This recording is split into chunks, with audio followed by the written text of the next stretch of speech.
শিক্ষার্থী বন্ধুরা, এই পর্যায়ে আমরা আলোচনা করব অনুশীলনী 2.2-এর 11 নম্বর যে অঙ্কটি রয়েছে সেটি নিয়ে।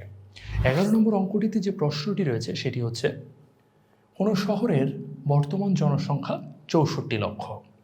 শহরটির জনসংখ্যা বৃদ্ধির হার প্রতি 1000-এ 25 জন। 2 বছর পর ওই শহরের জনসংখ্যা কত হবে? এটি হচ্ছে আমাদের প্রশ্ন। এই অঙ্কটিতে যে বিষয়গুলো দেওয়া আছে একটু আলাদা অন্যান্য অঙ্কের চেয়ে। অন্যান্য অঙ্কে যেখানে লাভ, ক্ষতি কিংবা হচ্ছে মুনাফা কিংবা সময় কিংবা মুনাফার হার এসব বের করতে হয়, এই অঙ্কে সেসব থেকে বেরিয়ে একটি শহরের জনসংখ্যা নিয়ে কথা বলা হয়েছে। কিন্তু আমাদের কাছে যেহেতু মুনাফা, মুনাফার হার, চক্রবৃদ্ধি মূলধন, চক্রবৃদ্ধি মুনাফা এসব বের করার সূত্র রয়েছে, তাই এই অঙ্কের শহরের জনসংখ্যা কিংবা জনসংখ্যা বৃদ্ধির হার এগুলোকে মুনাফা, মূলধন, মুনাফা বৃদ্ধির হার এগুলোর সাথে তুলনা করতে হবে এবং তুলনা করেই উত্তরটি বের করে আনতে হবে। তো চলো বন্ধুরা, কোনটির সাথে তুলনা করতে হবে, কোনটি দিয়ে আসলে কি বুঝেছে, সব কিছু নিয়ে এই বিস্তারিত ভিডিওতে আলোচনা করা যাক এবং অঙ্কের উত্তরটি বের করে নেওয়া যাক। প্রথমে আমরা যে জিনিসটি দেখব সেটি হচ্ছে জনসংখ্যা 64 লক্ষ। এই জনসংখ্যা 64 লক্ষ হচ্ছে আমাদের পি, অর্থাৎ আমরা আগে যেরকম প্রারম্ভিক মূলধন ধরে নিতাম, এখানে সেই জিনিসটি হচ্ছে শহরের আগের জনসংখ্যা বা বর্তমান যে জনসংখ্যা রয়েছে 64 লক্ষ সেটি। আর চক্রবৃদ্ধি মূলধন সেটি হবে 2 বছর পর। এই যে এখানে বলেছে 2 বছর পর ওই শহরের জনসংখ্যা, তাহলে 2 বছর পর ইন ফিউচারের যে জনসংখ্যা আমরা বের করতে যাচ্ছি সেটি হচ্ছে আমাদের চক্রবৃদ্ধি মূলধন। তাহলে এটি আমরা বের করবো সি দ্বারা। এরপর আমাদেরকে সময় আমরা বুঝতেই পারছি 2 বছর, আর বৃদ্ধির যে হার সেটি হচ্ছে প্রতি 1000-এ 25 জন। অর্থাৎ আমাদের কাছে এখানে এই অঙ্কে পি, আর এবং এন সব কিছুই দেওয়া আছে। আর 2 বছর পর শহরের জনসংখ্যা যেহেতু আমি আগেই বলেছি চক্রবৃদ্ধি মূলধনের মতো সি দ্বারা বের করতে হবে।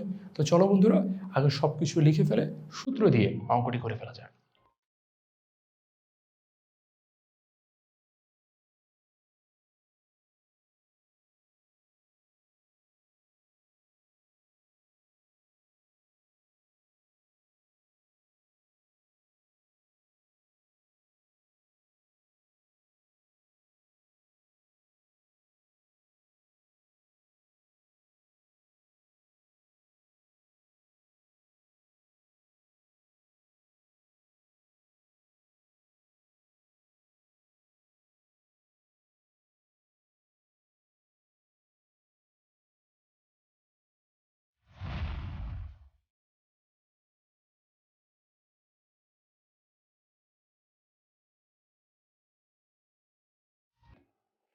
শিক্ষার্থী বন্ধুরা, দেখতেই পাচ্ছ এইমাত্র আমরা অঙ্কটি সমাধান করে ফেলেছি।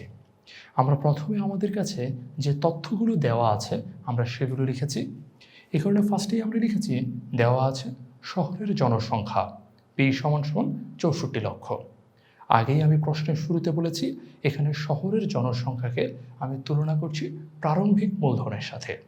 তাই প্রারম্ভিক মূলধন যেহেতু আমি পি দ্বারা প্রকাশ করি, শহরের জনসংখ্যা আমি প্রকাশ করেছি পি দ্বারা। এখানে পি এর মান 64 লক্ষ। এরপর আমি বাংলা থেকে গাণিতিকভাবে এখানে 64 লক্ষ লিখেছি। এক্ষেত্রে কতটি শূন্য হবে সে ব্যাপারে তোমরা অবশ্যই সাবধান থাকবে। এখানে 64 এর পর 5টা শূন্য দিতে হবে।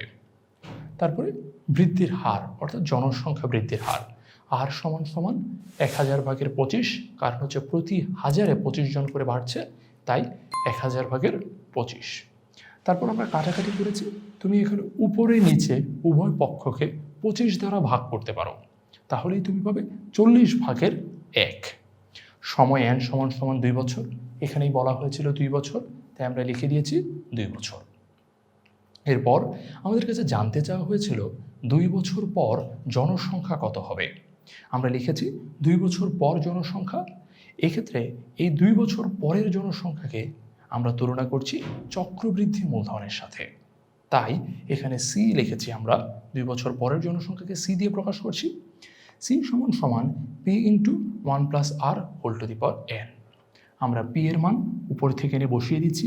1 এর পরিবর্তে 1, আর এর পরিবর্তে 40/1, এন এর মান 2। এরপর খুব স্বাভাবিকভাবেই এখানে আমরা ভগ্নাংশে যোগ করেছি। উপরে এসছে 41 আর নিচে এসছে 40। এরপর এটাকে আমরা স্কোয়ার করতে হবে।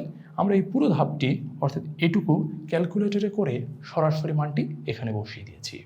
তারপর 64 লক্ষের সাথে আমরা গুণ করে আমাদের উত্তরটি পেয়ে যাচ্ছি 67,24,000 জন। অর্থাৎ 2 বছর পর শহরের জনসংখ্যা হবে 67,24,000 জন। আর এটি হচ্ছে আমাদের এই অঙ্কের উত্তর। এ পর্যায়ে যারা আরেকটু ভালোভাবে এই অঙ্কটি করতে চাও, অর্থাৎ কোনো ক্যালকুলেটর না ব্যবহার করে অঙ্কটি করতে চাও, তারা কি করতে পারো? তারা এই জিনিসটিকে প্রথমে লিখতে পারো 64 লক্ষ। তারপর এই যে ধাপটি রয়েছে এখানে যেহেতু বর্গ রয়েছে তার মানে সংখ্যাটি 2 বার লিখতে হবে।